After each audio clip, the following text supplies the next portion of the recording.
Baik, Assalamualaikum warahmatullahi wabarakatuh. Salam sejahtera untuk kita semua. Baik, perkenalkan nama saya Rahmat Rayhan Harahap, Kak. Asal saya dari Pematang Siantar, dan saya sekarang berada di Pematang Siantar juga ya, sedang melakukan Zoom ini.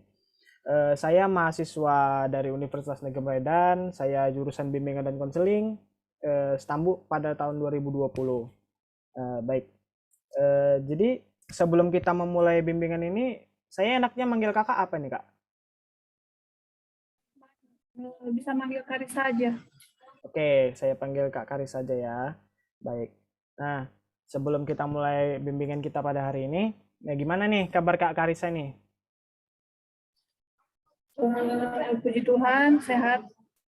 Baik, Alhamdulillah kalau sehat-sehat saja. Nah, baik. Pada pertemuan kali ini, kita akan melakukan bimbingan individual terkait dengan bencana alam yang baru-baru ini terjadi di daerah Kakak ya Kak, yaitu bencana terkait dengan bencana banjir bandang yang terjadi sebulan lalu ya Kak.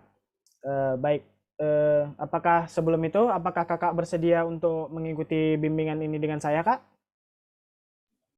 Saya bersedia. Oke, baik, terima kasih jika kakak bersedia.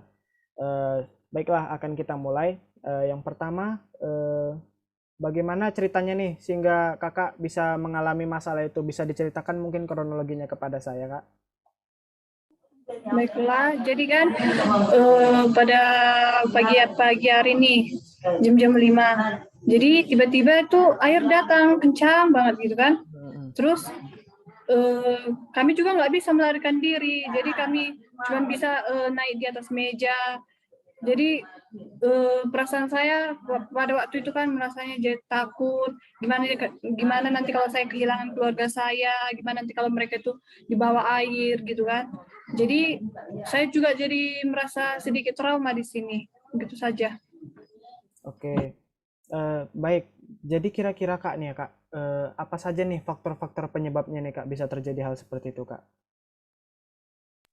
Faktornya karena kecemasan saya yang terlalu berlebihan, karena takut akan terulang lagi kejadian seperti itu kan. Mm-mm.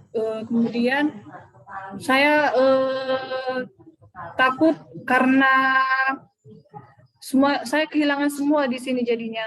Oh. Rumah saya juga jadi agak hancur, barang-barang saya berhilangan, berkas-berkas saya juga tidak bisa saya selamatkan di bawah air semuanya begitu.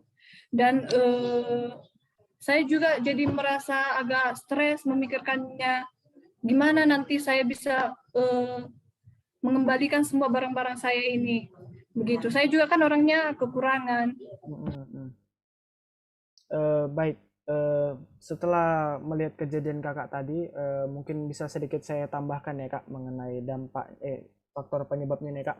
Mungkin faktor penyebab itu yang pertama mungkin karena di daerah sebelum tempat kakak ini kan mungkin banjir deras nih ya. Jadi begitu sampai tempat kakak ini airnya udah deras. Nah, itu mungkin hanya eh, memang sekedar kesialan saja, tapi untuk masalah faktor mental kakak sendiri sebenarnya orang kakak itu sudah kuat, jadi tidak perlu khawatir lagi. Nah, untuk berikutnya, oke baik kak, kita lanjutkan ya kak. Kira-kira nih kak, dampaknya apa aja kak yang terjadi kepada kakak dan atau mungkin keluarga kakak nih kak?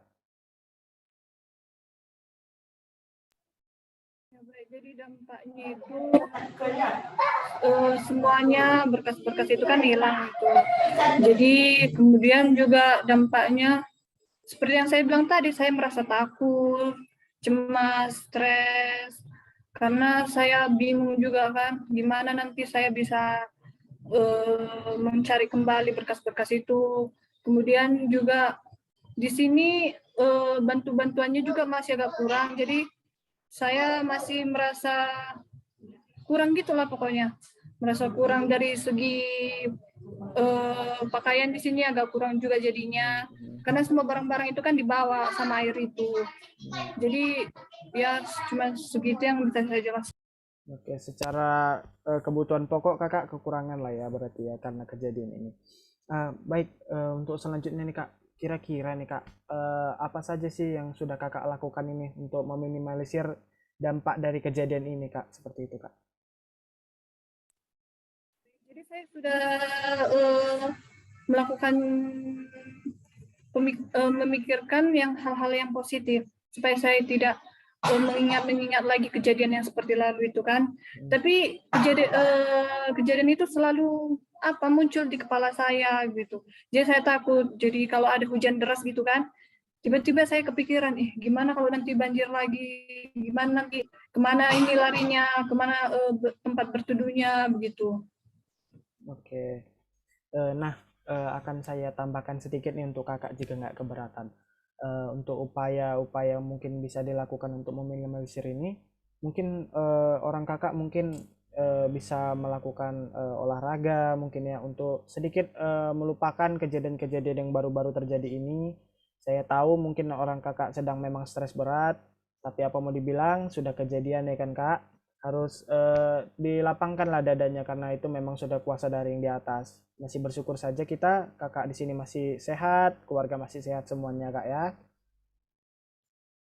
Oke. Berdasarkan pernyataan saya tadi dan juga dari pernyataan kakak, kira-kira nih upaya apa yang bakal kakak pilih nanti untuk kedepannya untuk meminimalisir dampak dari kejadian ini kak?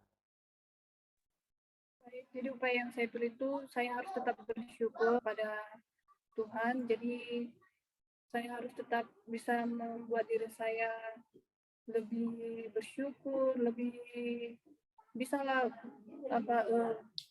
kembali ke jalannya lagi kan. Baru saya akan mencoba untuk berolahraga, menghidupi kehidupan yang sehat begitu. Oke, baik. Terima kasih, Kak. Baik, sebelum kita akhiri kegiatan bimbingan kita pada hari ini, kira-kira kapan nih, Kak, kita akan melakukan bimbingan seperti ini lagi untuk lebih memaksimalkan gitu dari dampak Kakak ini agar lebih terkurang lagi, Kak? Mungkin bisa 2 hari ke depan ya, supaya saya juga merasa lebih tenang nantinya lagi, supaya saya juga merasakan. Karena saya senang bisa mengikuti layanan seperti ini, saya jadi agak paham lah solusi apa yang dapat saya lakukan jika saya merasa stres begitu. Oke, baik Kak. Berarti atas persetujuan dari Kakak, kita akan melakukan bimbingannya 2 hari dari sekarang. Kemudian orang Kakak ini saya akui memang hebat, masih bisa tetap tegar di situasi seperti ini. Terima kasih ya Kak sudah mau mengikuti bimbingan ini dengan saya. Baiklah, sebelum saya tutup kegiatan kita pada hari ini, ada baiknya kita berdoa. Doakan saya pimpin menurut ajaran agama Islam. Berdoa menurut ajaran agama kita masing-masing. Berdoa dimulai. Bismillahirrahmanirrahim. Ya Allah ya Tuhanku, terima kasih pada hari ini kami telah melakukan bimbingan konseling secara individual. Bukakanlah hati kami dan berikanlah kami kemudahan dalam menjalankan bimbingan konseling individual selanjutnya. Ya Allah ya Tuhan kami, semoga dengan adanya bimbingan individual pada hari ini, konseli saya lebih dimudahkan dalam menjalankan hari-harinya dan juga lebih diringankan dalam segala permasalahannya ya Allah. Semoga ilmu yang kami dapatkan pada hari ini dapat digunakan dalam kehidupan konseli saya lebih baik lagi dan untuk lebih bermanfaat kepada masyarakat. Ya Allah ya Tuhan kami, kabulkanlah doa hamba-Mu yang lemah ini. Murahkanlah rezeki konseli saya dan juga rezeki saya. Rabbana atina fid dunya hasanah wa fil akhirati hasanah wa qina azabannar. Subhana rabbika rabbil izzati amma yasifun wa salamun ala mursalin walhamdulillahi rabbil alamin. Oke Kak, terima kasih telah mengikuti bimbingan kita pada hari ini. Kita bertemu 2 hari lagi ya Kak. Terima kasih ya Kak ya. Sampai jumpa.